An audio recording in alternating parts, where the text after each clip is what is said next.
আজকে যে রেসিপিটি আমি করব এইভাবে রান্না করলে আপনার 2 প্লেট ভাত এমনি শেষ হয়ে যাবে। রুই মাছের সাথে সবজি রেসিপিটা না জানলে আপনি কিন্তু মিস করছেন। আর যদি মিস করতে না চান তাহলে অবশ্যই আমার ভিডিওর সাথে থাকবেন।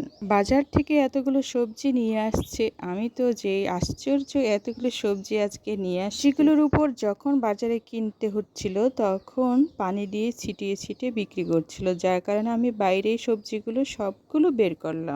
ছিল লেবু, পুঁই শাক, পুঁইয়ের ডাঁটা, চাল কুমড়ো, বেগুন, আরও হচ্ছে কচু বই বা কচুরমুখী। আর একটা সবজি আছে, সেটার নাম হচ্ছে চিচিঙ্গা। অনেকে পছন্দ করে আর আমি তো খুবই পছন্দ করি। সবজিগুলোর খাওয়ার মজাই আলাদা। সবজি দিয়ে মাছ মানেই তো অনেক টেস্টি খাবার, তার উপর আবার গরম ভাতটাই না অনেক মজা হয়। আমি তো ভাবছি এতগুলো সবজি আমি খাবো কখন, রান্না করব কখন। সবজিগুলো দেখে সবজির প্রেমে পড়ে গেছে। সবগুলো সবুজ, টাটকা সবজিগুলো দেখলে মনটাই ভরে যায়।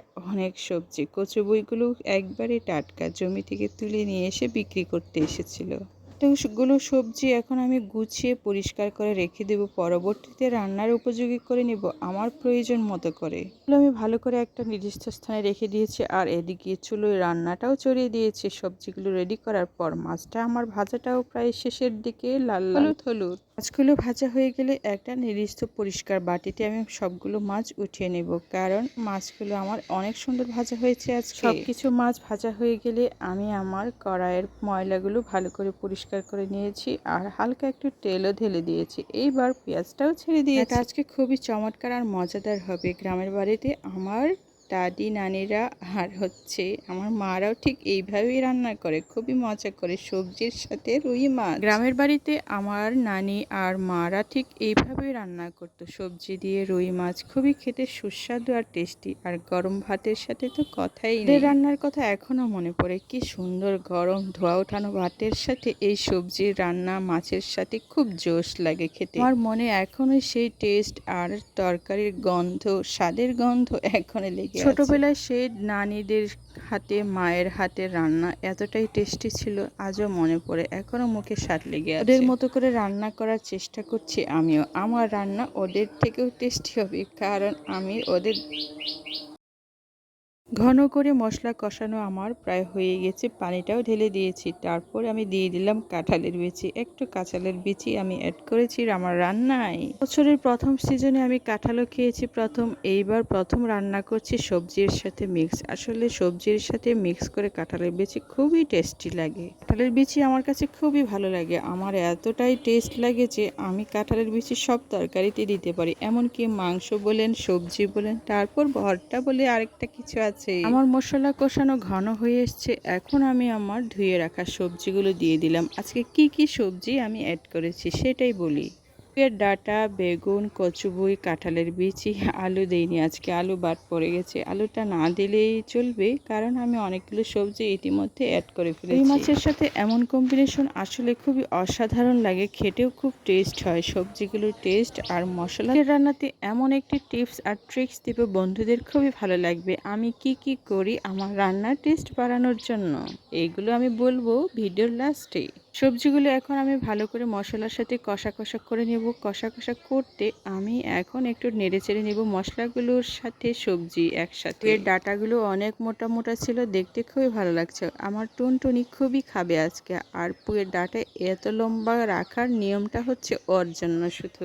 মাছটা আমি পরে দেব মাছ দেওয়ার সময়, এখনো হয়নি। আগে হচ্ছে সবজিগুলো ভালো কষানোর পর আমি পানিও দিয়ে দিয়েছি। পানিটা দিলাম আমি আমার প্রয়োজন মতো করে, কারণ একটু ঝোল করব, এগুলো সেদ্ধ করতে অনেকটাই সময় লাগবে। করতে গিয়ে এমন মজার আর টেস্টি রান্না করতে খুবই ভালো লাগে। তার উপর আবার পরিবার সদস্যরা খুব মজা করে খাবে আজকে, তাদের পছন্দের সবজি রান্না করছি। আমার রোজ তো আজকে বলছিল যে পুঁইয়ের ডাঁটাগুলো খুব লম্বা করে রেখো মা, কারণ পুঁইয়ের ডাঁটাগুলো ধরে ধরে খেতে আমার খুবই ভালো লাগে। তার সাথে বেগুন আর কচুমুখী, উফ কি যে টেস্ট হবে।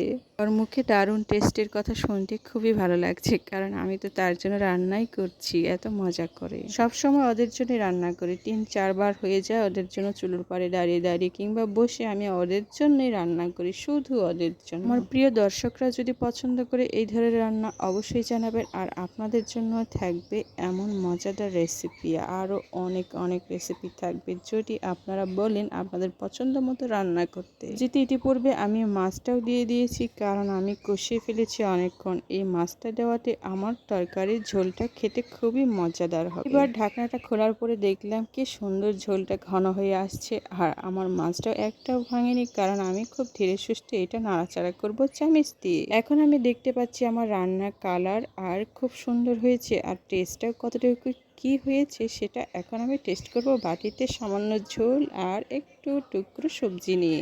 এমন মজাদার রেসিপিগুলো পেতে অবশ্যই আমার চ্যানেলটি আপনি সাবস্ক্রাইব দিয়ে রাখতে পারেন, আর সাবস্ক্রাইব দিয়ে রাখলে আমার ভিডিওগুলো আপনার টাইমলাইনে চলে যাবে এমনি এমনি। রান্নার এই মজাদার সময়টুকু আমি আমার পরিবারের সাথে সবসময় শেয়ার করি। আমার কচু বইগুলো খুব সুন্দর নরম হয়ে গেছে, কারণ এটা একবারে টাটকা জমি থেকে নিয়ে আসছিলেন কৃষক।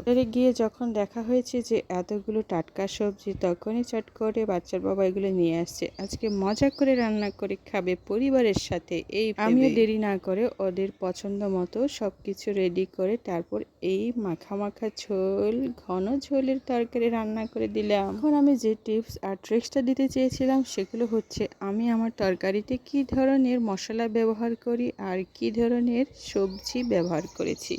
আসলে রান্না করতে গিয়ে অনেক সময় দেখা যায় কোন সবজিটার সাথে কোন সবজি খাপ খায় না কিংবা মানায় না, সেগুলো খেয়াল রাখতেই হয়। আসলে সবসময় আমি টাটকা বেটে সবজিতে দেওয়ার চেষ্টা করি, কারণ টাটকা সবজিতে মশলা ব্যবহার করলে না সব কিছু টেস্ট দ্বিগুণ বেড়ে যায়। রান্নার কালারটা এত সুন্দর হয়েছে, এখনো বুটবুট করে ধীরে ধীরে ফুটছে, খুব সুন্দর। খিদেও পেয়েছে খুব বেশি, আর খেতেও বসে গেছি। এতটাই খিদে পেয়েছিল আমি খাবার নিয়ে প্লেটে বসে গেছি, কারণ পরিবারের সদস্যরা সবাই খাওয়া শুরু করে দিয়েছে ওদের মতো করে। জন্য দিয়ে আমিও খেতে বসেছিলাম, আর খুব মজাই লাগছিল বাচ্চাদের সাথে বসে, পরিবারের সাথে বসে একসাথে খাওয়া মানে অনেক মজার মুহূর্ত। পুঁইয়ের ডাঁটাগুলো চিবিয়ে চিবিয়ে খেতে অনেক টেস্টি লাগছিল, কারণ খুবই নরম হয়ে গিয়েছিল, আর কচুর মুখিগুলো খুবই নরম, খুব তুলতুলে সিদ্ধ হয়েছিল। ছোটবেলায় রান্না হওয়ার পরে পরিবারের সবার সাথে মা এমন করে বসিয়ে খাওয়াতেন, আর সেই নিয়মটা আমি এখনও অবলম্বন করি। রান্না হওয়ার পরে আমি পরিবারের সবাইকে ডেকে একসাথে বসে খাবারটা খাই। এমনিভাবে পরিবারের ভালোবাসা, মর্যাদা আরও বৃদ্ধি পায়, আর পরিবারের সৌন্দর্য আরও বেড়ে যায়। সব করে গিলে নিতে খুবই ভালো লাগছিল, কারণ আমার মজাদার টেস্টি রান্নাটা আজকে হয়েছে না, তারপর আবার সবজি, পছন্দের সবজি। নতুন নতুন টিপস পেতে অবশ্যই জানাবেন কি ধরনের টিপস চান, আর রান্নার বিষয়ে কোনো জিজ্ঞাসা থাকলে অবশ্যই জানাবেন। মজাদার টেস্টি খানার পেট ভরেই আজকে খাওয়া লাগবে, কারণ আমি অনেক মজা করে রান্না করেছি, তার উপর সব কিছু টাটকা সবজি পেয়েছিলাম। ছোটবেলায় খুব খেয়েছি এই কচুর মুখির ভর্তা, কচুর মুখি দিয়ে অনেক কিছু, তার উপর আবার বেগুন, পুঁইয়ের ডাঁটা, অন্যরকম খাবারগুলো গরম গরম যখন খাওয়া যায় তখন টেস্টির পরিমাণটা আরও বেড়ে যায়। তার সাথে গরম ভাত, তার আর কথাই নেই। কি মজার খাবার যে খাচ্ছি আমি শুধু বুঝতে পারছি, কারণ আমার খুব পছন্দ হয়েছে আজকে রান্না। আজকে জিজ্ঞেস করলাম তুমি কি আমার ভিডিওটা আজকে, বলে না মা আমার তো খুব খিদে পেয়েছে, তুমি আজকে একা একা ভিডিও করে নাও, পরবর্তীতে আমি থাকবো তোমার সাথে।